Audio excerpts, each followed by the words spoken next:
What you are about to see is a demonstration of a trial between two blasters. One blaster is blasting with slag, which is presently the most common abrasive used. The other is blasting with speed blast, Australian Garnet. Each blaster has a separate piece of steel plate which has heavy mill scale. In this demonstration, each blaster has an area of about 25 square feet. Which abrasive is the best? We'll let you be the judge.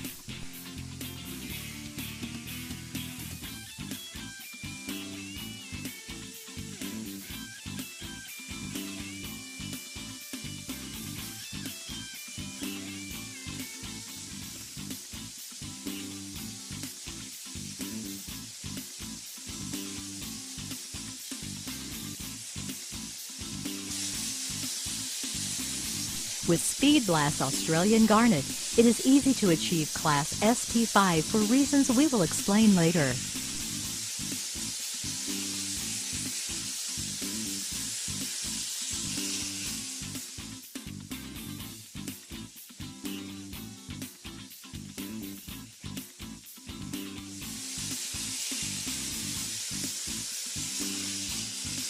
Notice the clean surface and how quickly the operator can move the nozzle.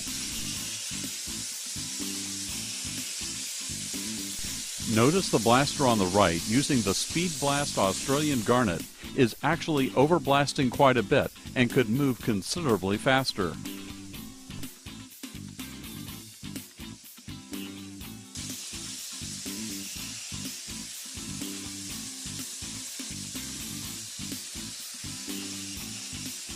Again, the blaster on the left is blasting with slag. And the blaster on the right is using Speed Blast Australian Garnet.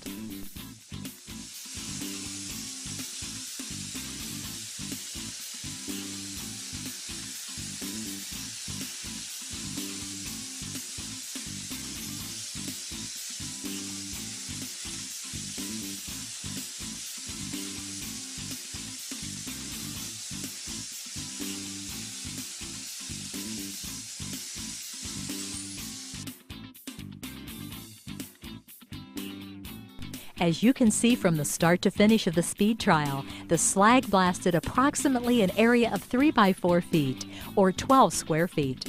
And the Garnet blasted an area of 6 by 4, or 24 square feet, twice as fast. So what does this difference mean on a tank job which has 20,000 square feet of blasting surface? Using slag, it would take nearly 23 days, based on an expected 6 hours, that the nozzle is actually blasting per day. It would take the Speed Blast user just over 11 days, based on the same formula, 6 actual blasting hours per day. Well, in just labor alone, let's say each blaster costs the company $75 an hour, times 10 hours a day, times 22 days. Labor costs for slag would cost at least $16,500. Now, if we look at the labor cost for Speed Blast, using the same $75 an hour, times 10 hours a day, times 11 days, labor costs would only be $8,250. That means there's an $8,000 savings in just labor alone for the company using Speed Blast. Now notice the very great contrast between the colors of the two surfaces. On the right-hand side, you can see the clean SP5 white metal class of blast, which is produced by the Speed Blast Australian Garnet. On the left, you can see the slag blasted surface. Notice how much darker the color is. You can also see the shadow where the grid lines were, even though the blaster was trying its best to get an SP5. So it's questionable whether or not the SP5 can even be achieved when using slag. Notice how clean and straight the garnet blasted surface is, very good for feathering, compared to the uneven, inconsistent edge of the slag blast. Look how clean the surface is compared to the slag. Now let's look at what is causing the difference in color between the two surfaces. What you are seeing here is the surface of the slag blasted plate looking through an illuminated surface 5 times magnifier. The black particles are actually slag particles which have embedded on the surface while blasting. This is a close-up video of a blast nozzle blasting with slag. You can actually see the black slag particles penetrating onto the surface. Here is a simple diagram which shows what happens when the slag particles hit the surface. A small piece of slag breaks off and embeds itself into the steel. Now, when we look at these slag particles through a powerful microscope, we can clearly see these embedded slag particles.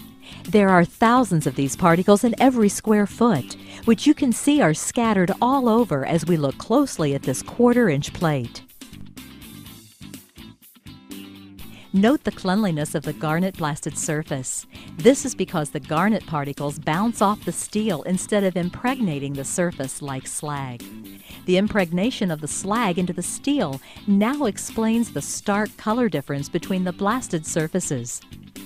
Now we look at what the impregnated slag does to adhesion. This is a picture of the slag blasted surface put to the adhesion test and failed. You can see that the dollies popped off the slag blasted surface in this test. We now test the Speed Blast surface. There is strong adhesion with Speed Blast Australian Garnet, where the glue holding the dolly failed long before the coating would ever come off the surface.